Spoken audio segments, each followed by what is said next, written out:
দর্শক, স্বাস্থ্য খাতের কি করুণ পরিণতি প্রফেসর ইউনূসের মেটিকুলাস শাসন আমলে তৈরি করা হয়েছে সেটা বর্তমান স্বাস্থ্যমন্ত্রীর একটা বক্তব্যের মাধ্যমেই পরিষ্কার হয়ে যায়। আমরা দেখেছি একটি গণমাধ্যম একটা ভিডিও প্রতিবেদনও তৈরি করেছে প্রফেসর ইউনূস এবং তার গ্রামীণ ব্যাংক কোটায় নিয়োগপ্রাপ্ত স্বাস্থ্য উপদেষ্টা নূরজাহান বেগম। এই দুজনের মেটিকুলাস ডিজাইনের স্বাস্থ্য খাতকে রীতিমতো পঙ্গু করে ফেলা হয়েছে। স্বাস্থ্য খাতে দুর্নীতি রেকর্ড ছাড়িয়েছে। স্বাস্থ্য খাতে একটি টাকারও কোথাও কোনো কাজ হয়নি এবং ভয়াবহতম কথা বর্তমান স্বাস্থ্যমন্ত্রী বলছেন যে ওই একটু কাটাছেঁড়া হলে যে গজ ব্যান্ডেজ লাগে সেগুলো কেনার টাকা পর্যন্ত নেই। প্রফেসর ইউনূস ফান্ড শূন্য করে গেছেন। কি মেটিকুলাস ডিজাইন!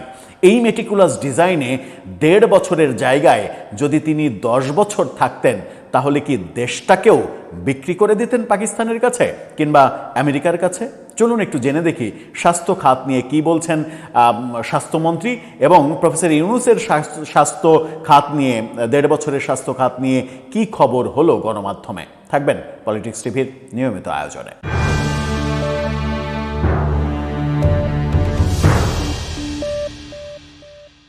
দর্শক, বলছিলাম স্বাস্থ্য খাতের কথা। তার আগে একটি মানবিক ব্যাপার আপনাদেরকে বলতে চাই।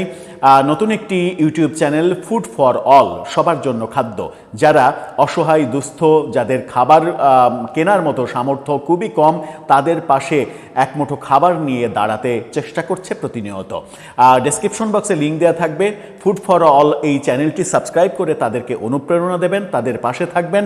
যে কোনোভাবে তাদের পাশে থাকলে তারা উপকৃত হবে, অনুপ্রাণিত হবে এবং সাধারণ মানুষ যারা ক্ষুধার্ত তাদের পাশে খাবার নিয়ে দাঁড়ানোর এই যে অনুপ্রেরণা, সেটা 18 কোটি মানুষের কাছে স্প্রেড হবে। চলে যাচ্ছি মূল আলোচনায়। বলছিলাম স্বাস্থ্য খাতের কথা। স্বাস্থ্য খাত নিয়ে ভয়াবহ বার্তা দিয়েছেন বর্তমান স্বাস্থ্যমন্ত্রী। গণমাধ্যমের এই নিউজটা দেখে নিন। প্রথম আলোর শিরোনাম, সেখানে বলা হচ্ছে উপজেলা স্বাস্থ্য কমপ্লেক্সে গজ, ব্যান্ডেজ, সিরিঞ্জ কেনার পর্যাপ্ত টাকা নেই। কি ভয়াবহ অবস্থা করে গেছেন প্রফেসর ইউনূস। প্রফেসর ইউনূস 1.5 বছরে 3.5 লাখ কোটি টাকা ব্যাংক থেকে ঋণ নিয়েছেন শুধুমাত্র সরকারের দৈনন্দিন খরচ চালানোর জন্য। অন্যদিকে নিজের নামে হাজার হাজার কোটি টাকার কর মওকুফ করেছেন, ট্যাক্স মওকুফ করিয়েছেন, ভ্যাট মওকুফ করিয়েছেন নিজের প্রতিষ্ঠানের। গ্রামীণ ব্যাংকের মালিকানা সরকার থেকে 15% কমিয়ে দিয়েছেন, গ্রামীণ ব্যাংককে দিয়ে দিয়েছেন। গ্রামীণ ফোনকে অবৈধ তরঙ্গ বরাদ্দ দিয়েছেন, নিজের বহু প্রতিষ্ঠানের লাইসেন্স নিয়েছেন। এই কর্মকাণ্ডগুলো করেছেন এবং তার যে সাঙ্গপাঙ্গগুলো ছিল সেই সাঙ্গপাঙ্গগুলোর মধ্যে অন্যতম হচ্ছে গ্রামীণ ব্যাংক কোটায় নিয়োগপ্রাপ্ত স্বাস্থ্য উপদেষ্টা নূরজাহান বেগম। স্বাস্থ্যের সম্পর্কে যার কোনো ধারণা নেই, যিনি আজীবন গ্রামীণ ব্যাংকে কাজ করেছেন, যার ওই কিভাবে টাকা মানুষের ঋণ দিয়ে সুদ আদায় করতে হয়, কিভাবে সুদ না দিলে ঘরের চালা খুলে নিয়ে আসতে হয় কিংবা গোয়ালের গরু নিয়ে চলে আসতে হয়, সেই থিওরি যিনি ভালো বোঝেন, তাকে স্বাস্থ্য মন্ত্রণালয়ের মতো একটা মহা গুরুত্বপূর্ণ দায়িত্ব দেয়া হয়েছিল। বাংলাদেশে কি একজন স্বাস্থ্য মন্ত্রণালয় চালানোর মতো মানুষ প্রফেসর ইউনূসের মেটিকুলাস ডিজাইনে খুঁজে পাওয়া সম্ভব হয়নি, যাকে স্বাস্থ্য মন্ত্রণালয়ের দায়িত্ব দিতে পারতেন তিনি? নূরজাহান বেগমকে কেন স্বাস্থ্য মন্ত্রণালয়ের দায়িত্ব দিতে হলো? যেন লুটে পুটে খেতে পারেন সেই কারণে? বর্তমান স্বাস্থ্যমন্ত্রী যেটা বলেছেন সংসদে, সেটা হচ্ছে যে বিগত আমলে স্বাস্থ্য খাতে ব্যাপক দুর্নীতি এবং লুটপাট হয়েছে। তিনি শেখ হাসিনার আমলের দুর্নীতির কথা বলেছেন। এর ফলে স্বাস্থ্য খাতে উন্নয়নমূলক কাজের কোনো তহবিল নেই। তিনি শেখ হাসিনা সরকারের সমালোচনা করছেন বটে। যখন শেখ হাসিনা সরকারের তিনি সমালোচনা করছেন, তখন একটি গণমাধ্যম ডক্টর ইউনূসের 1.5 বছরের স্বাস্থ্য খাতের অবস্থা নিয়ে একটা ভিডিও প্রতিবেদন তৈরি করেছে। সেখানে তারা বলার চেষ্টা করেছে যে 1.5 বছরে স্বাস্থ্য খাতের একটি কাজও হয়নি। এমনকি একটা সুই কেনার কাজও হয়নি, স্বাস্থ্য খাতে কোনো বরাদ্দ ছিল না, স্বাস্থ্য খাত নিয়ে স্বাস্থ্য উপদেষ্টা বিন্দুমাত্র কোনো কাজ করেননি।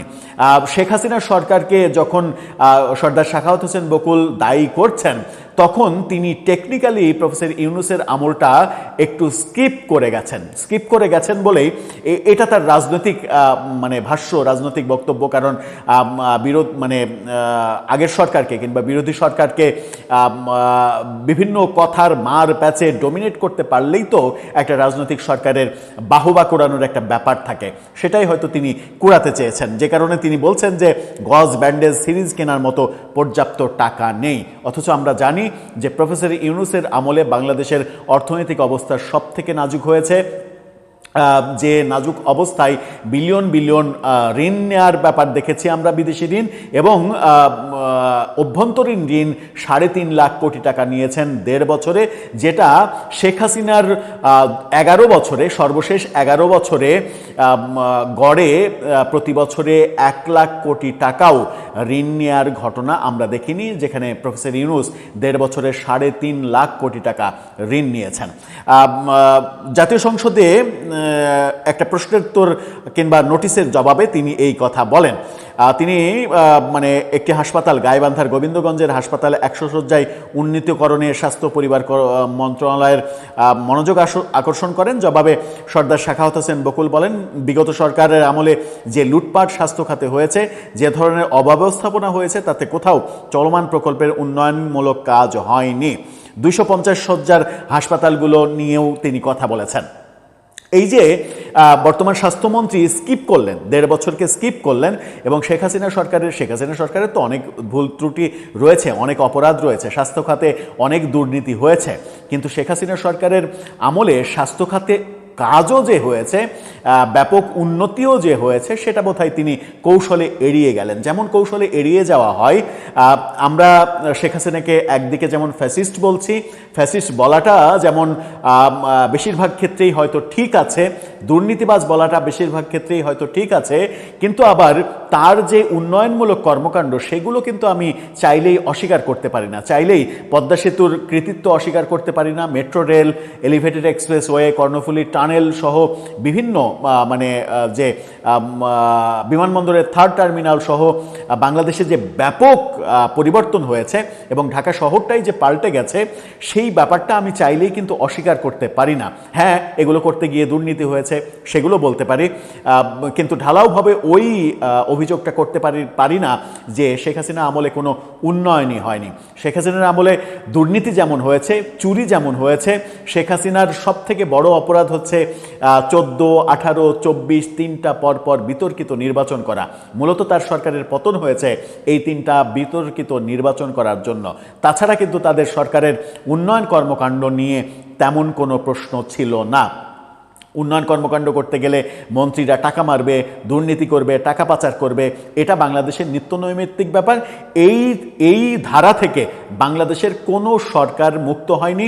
এমনকি ফ্যাসিস্ট বলে শেখ হাসিনাকে তাড়ানোর পরে প্রফেসর ইউনূস ক্ষমতায় আসার পরে 1.5 বছরে যা করেছে, তাদের উপদেষ্টারা নিজেদের আখের গোছানোর যে চেষ্টা করে কাজগুলো করেছে, চেষ্টা না, সফল হয়েছে তারা, এবং লিড বাই প্রফেসর ইউনূস, যিনি পৃথিবীর ইতিহাসে বিরল ঘটনা ঘটিয়েছেন, যিনি রাষ্ট্র ক্ষমতায় এসেই ডে 1 থেকে শুরু করে একেবারে লাস্ট ডে পর্যন্ত, 2 দিন আগে, ক্ষমতা ছাড়া 2 দিন আগে পর্যন্ত তিনি নিজেকে ভিভিআইপি হিসেবে ঘোষণা করা পর্যন্ত শুধুমাত্র নিজের স্বার্থ উদ্ধারের জন্যই কাজ করে গেছেন।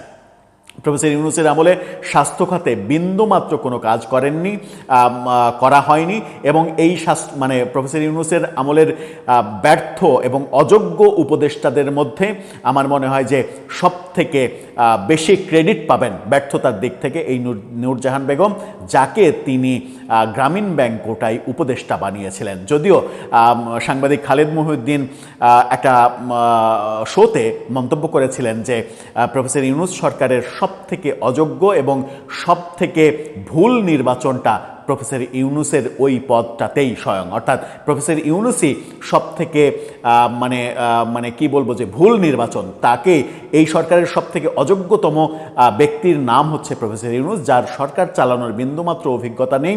তিনি শুধুমাত্র সরকারে বসে রাজনৈতিক প্রতিহিংসা চরিতার্থ করেছেন। নেলসন ম্যান্ডেলার উদাহরণ ইচ্ছা করলেই তিনি এখানে প্রতিষ্ঠিত করতে পারতেন, সামগ্রিক ইনক্লুসিভ পরিবেশ তৈরি করতে পারতেন, জাতিকে এক সূত্রে গাঁথতে পারতেন, যারা অপরাধী তাদের বিচার করে কোনো রাজনৈতিক হিংসা বিদ্বেষের মধ্যে না গিয়ে সবাইকে এক সূত্রে গেঁথে একটা নতুন বাংলাদেশ উপহার দিতে পারতেন। সেটা না করে তিনি শুধুমাত্র ওই কাজটাই করেছেন যে কাজটাতে শেখ হাসিনার প্রতি তার ব্যক্তিগত রাগ প্রতীয়মান হয়েছে। শেখ হাসিনা যে তার শত্রু, এটা প্রতি পদক্ষেপে তিনি প্রমাণ করেছেন, এবং ব্যক্তি বিদ্বেষটা তিনি প্রতিষ্ঠিত করেছেন তার আমলে, যেটা তার করা উচিত হয়নি। শেখ হাসিনা অপরাধী, তার শাস্তি হবে, তার শাস্তি কোর্ট করছে। তার মন্ত্রীরা যারা অপরাধ করেছে তাদের শাস্তি হবে, তাদের শাস্তি কোর্ট করবে, এটা আদালতের চলমান বিষয় হতে পারে।